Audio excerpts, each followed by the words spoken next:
Merci, Monsieur le Président. Ma question s'adresse à Madame la ministre des Solidarités et de la Santé, mais elle concerne également le ministre de la Cohésion des Territoires.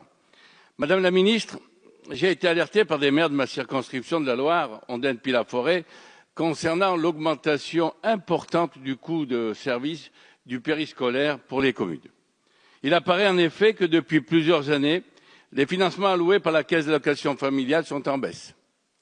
Dans le contexte actuel de baisse drastique des contrats aidés et de baisse des dotations aux collectivités, les maires et élus municipaux ont de plus en plus de mal à organiser les temps périscolaires, que ce soit la garderie du matin avant le début des cours ou celle du soir, mais aussi durant la pause méridienne et le mercredi. Le service périscolaire et l'accueil de loisirs est pourtant un service indispensable pour les familles, en particulier lorsque les deux parents travaillent dans les villes, mais aussi et surtout dans les territoires ruraux. Madame la ministre, sans un réel soutien de l'État, les communes n'auront pas d'autre moyen que d'augmenter significativement les tarifs applicables aux familles, ce qui serait un signal catastrophique, je dis bien catastrophique, car les familles subissent déjà une forte pression fiscale. De plus, on sait que lorsqu'on renchérit les frais de garde d'enfants, cela dissuade les mères de famille de reprendre ou de garder une activité salariée. C'est pourquoi, Madame la Ministre, j'ai 3 demandes à vous formuler. La première, que l'État et la CAF rétablissent l'intégralité des aides financières qui existaient avant la réforme des rythmes scolaires.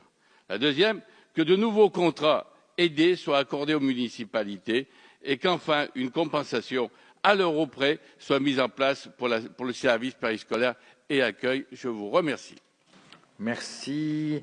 La parole est Madame la secrétaire d'État auprès de la ministre des Solidarités et de la Santé. Vous avez la parole, Madame la ministre. Merci, Monsieur le Président. Monsieur le député, vous évoquez le financement de la branche famille en baisse et je m'en étonne fortement. La nouvelle convention d'objectifs et de gestion, la COG, signée en 2018 entre l'État et la CNAF, pour 5 ans, prévoit en effet de consacrer 608 millions d'euros par an d'ici à 2022 aux établissements proposant une offre de loisirs aux enfants scolarisés, notamment sur le temps périscolaire, soit 21 millions de plus qu'en 2017.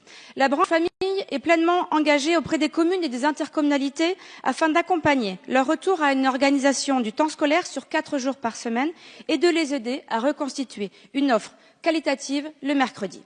La branche est ainsi fixé un objectif de création de 500 000 places nouvelles d'accueil le mercredi à l'horizon 2022, grâce à la bonification du financement accordé aux centres de loisirs et à laquelle près de 500 millions d'euros pourront être consacrés au total. Cette bonification, qui vient donc en complément de la subvention classique de la CAF, sera accordée aux communes et signataires aux côtés des préfets, des services d'éducation nationale et du directeur de la CAF d'un plan mercredi, gage de la qualité des activités proposées. Pour autant, l'aide spécifique rythme éducatif, dite ASRE, qui avait été mise en place par la CNAF en 2013, lors du passage des communes à la semaine des 4 jours et demi, n'a pas été supprimée. Elle continuera d'être versée dans les communes qui auraient fait le choix de conserver ce mode d'organisation et structures proposant de nouvelles activités périscolaires ou des temps d'activité périscolaires mis en place lors de la précédente réforme des rythmes scolaires. Elles bénéficieront donc toujours d'un financement de la branche famille. En outre, ces communes percevront toujours également les aides du Fonds de soutien au développement des activités périscolaires. Le ministère de l'Éducation nationale a en effet décidé de pérenniser ce fonds qui permet de verser des aides forfaitaires d'un montant de 50 € par élève et par an, aides qui peuvent être majorées de 40 € sous certaines conditions.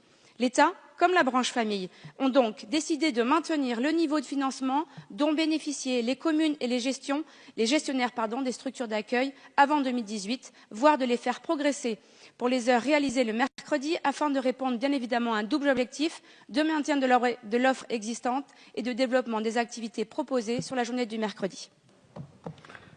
En réponse, M. Cinieri, vous avez la parole. Madame la ministre, vous devez vous en douter que votre réponse ne me satisfait pas du tout. Effectivement, vu de Paris, tout va bien. Mais lorsqu'on est dans une circonscription au plus profond des provinces, et notamment dans les communes rurales, eh bien, ce n'est pas du tout ce que vous nous dites. Et puis, je veux vous dire aussi que concernant les contrats aidés, c'est un besoin au niveau des collectivités locales. Et aujourd'hui, on n'en a pas les moyens. Donc, j'attends que, après votre belle lecture que vous avez faite de réponse à ma question. J'aimerais des actes beaucoup plus forts, notamment au niveau des communes rurales et urbaines. Merci. Merci.